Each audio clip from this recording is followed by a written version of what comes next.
over 150 years ago, the Sfas Emes wrote that Mashiach has to come very soon.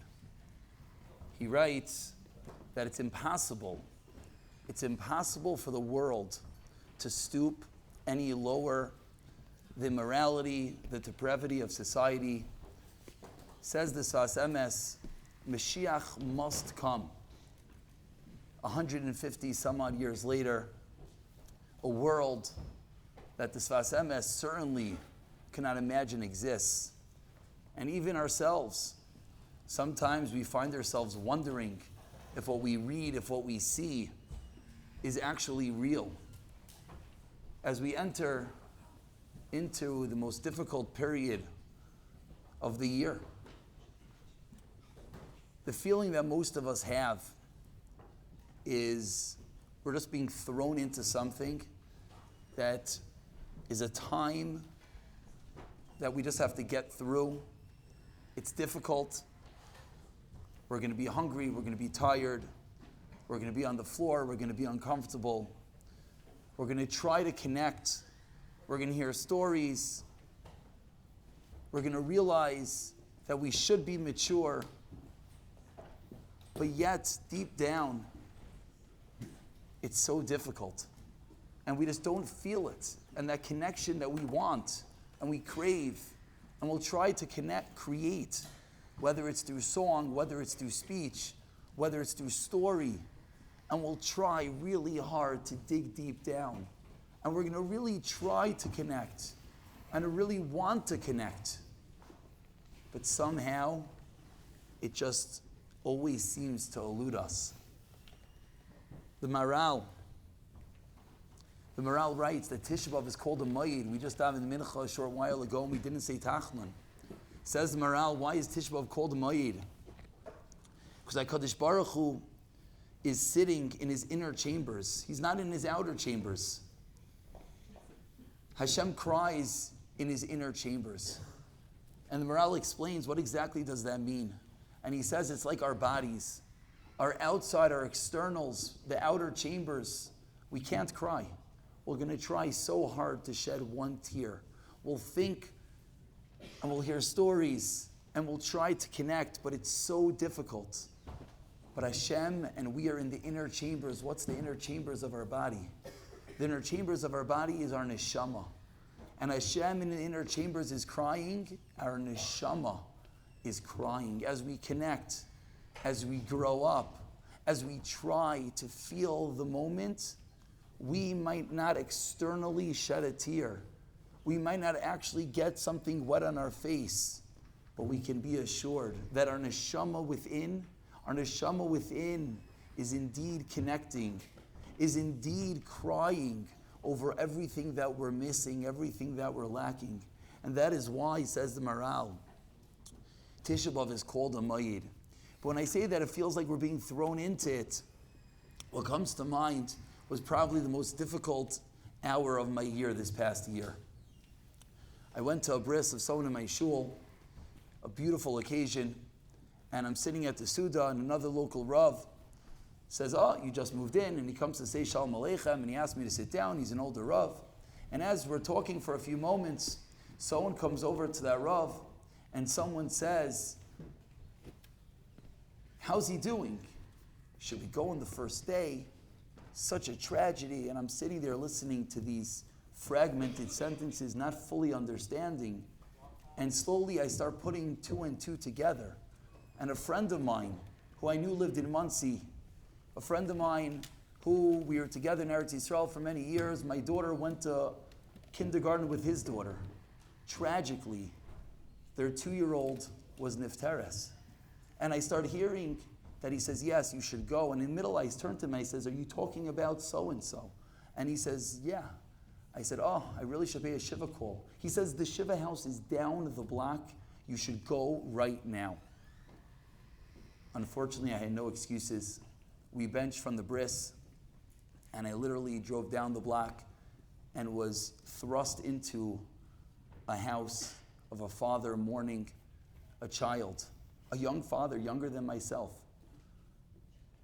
And that change, going from a bris, from a simcha, unexpected, to walk into a Shiva house, to sit there and listen how someone could sit there and talk about their child that's no longer. And before I went, I asked this older Rav, what could you say? He says, it doesn't make a difference, just go, just go. And he said one story that he had a child that lost their child, a grandchild. And he says the one thing that his son tells everyone is that when they say, how many children do you have? He says, I have 8. 7 are with me. And the 8th is in a very special place. That even though the physical child is no longer with us, his son would tell people, of course, he's always our child. When I walked into the Shiva house, I tried to share this with the family. And just the clash of emotions of watching someone so young sitting Shiva, the tears, the raw, the pain. It was one of the first times that it really hit hard home. And everyone, the hardened of people, were sitting and crying because we all felt the pain was so real. So when I think of Tisha B'Av, and as we sit here on the floor, and as we're about to begin, Ma'ariv and Eicha, what comes to mind is that type of clash. How we go from a summer, we go from fun, we go from everything being amazing, and all of a sudden we have to flip a switch, and we go into this period that we know is terrible and we know it's horrible, and we have to just try to figure out a way to connect. But the problem is that when I sat at that Shiva house, there was a person sitting in front of me crying, a father, a mother, showing pictures of a child, telling over how at least the child was zeicha to live in Eretz Yisrael for a few years. And the father, in almost pathetic jest, says, yes, she rolled around in the dust of Yerushalayim. What a schus for a child. She ate some of the dirt of Yerushalayim and has that pure neshama. Went back to Hashem. What did that neshama bring with them? That neshama brought with them that dust of Yerushalayim. But there I had the person sitting in front of me. The avel, the avela, the pictures. It was real. It was raw. They were crying. We were crying. We felt their pain. And from the hour that I was sitting there, it was a different world entirely. But what's our problem? Our problem is we sit here on the floor and we're going to try to understand and we're going to try to mourn and we're going to try to connect, but we don't have it sitting in front of us. We don't have an avel sitting in front of us. We don't have tears sitting in front of us. And unfortunately, we don't even have the elderly Gedalim sitting in front of us that would actually cry. Rabbi Katzenstein, who's no longer, would always tell over, no longer here in camp, Baruch Hashem, Rabbi Katzenstein is fine. Rabbi Katzenstein would always tell over how he would sit and watch. And perhaps he was actually talking about himself at the Suda HaMafsekes, sit in a rack and just cry tears into a cup and dip their bread into that. We're so far removed, we don't even have the image of that. Most of us have never even seen that. We don't even know what it means. We don't even fathom what 9 days means. And yet we sit here, and yet we try to figure out a way to connect. So the one thing I'll leave us all with is it's the one time of the year we're sitting on the floor. We're each person in our own little world. There's no person next to you. There's no person in front of you. It's you with yourself. It's you and your neshama. And as you listen and as you hear, and when something touches you a little bit, and perhaps something actually goes into you a little bit, our natural reaction is to wipe it off. Our natural reaction is we don't want to let it hit hard. We don't want to feel the pain because it's just so painful. But when we hear something, think there's no one around you. You're in your own little bubble. In that little bubble on the floor with your head down, no one sees you. Hopefully, maybe, just maybe, if we try really hard to connect, to feel what we're lacking, and as we hear, and as we discuss, and as we feel, and we start to realize that every pain and every tzara, and every lack of child, and every avel, and every terrible story and every accident is all because of today, because there is no Beis HaMikdash. And as it comes and that dawn comes upon us, hopefully we'll be able to connect a little bit. And maybe, just maybe, we will find a little bit of wetness in our eyes. We'll find a little bit of a tear. But one thing is for sure, we're going to travel through the next 24, 25 hours, and we'll all arise at the same destination. We're all going to get there. We're going to daven Meir. We're going to say Kiddush Levana, Mirz Hashem. We're going to break our fast. There are going to be some people that become different people over the next 25 hours. There are some people that are going to allow the schmoozing, the speeches, the divrei Torah, the divrei chizik. There are some people that are going to allow it to penetrate their neshama, and they're going to grow up, and they're going to become different people. And there are events in each and every one of our lives that we actually become different people.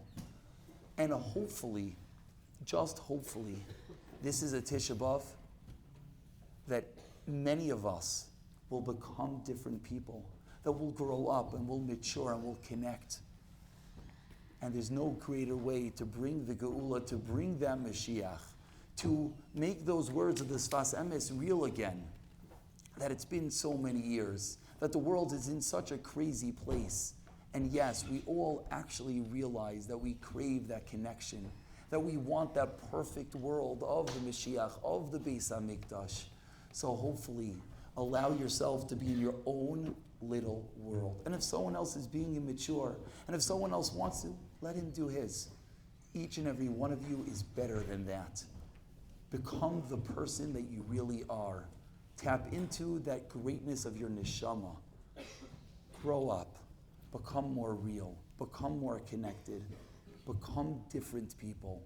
And hopefully there's no greater way to show Hashem, to show our loving Father that we really want Him back home. We want to be in a different world. We want to have fun. We want to have geschmack, but we want to do it with Hashem. We want to feel Him in our lives. We want to walk away from a tefillah feeling that we just spoke to Hashem. We want to walk away from a Blat Gemara not being depressed, but being elevated, feeling like the $1,000,000 that we are, that we pushed ourselves, that we struggled, that we fought to get up, to learn, to be nice, to do tzedakah, to daven. And hopefully, just hopefully, each and every one of us will be that incredible person, will be one extra little tear, will be one extra dot of greatness. And we'll never have to have events like I had this past year of walking into a Shiva house, of seeing a young father crying and mourning over a child that he'll be no longer able to hold. A child that I have a child the same age, and just to think about it. If we just think about it for a moment, everyone has younger siblings, everyone has younger nieces and nephews.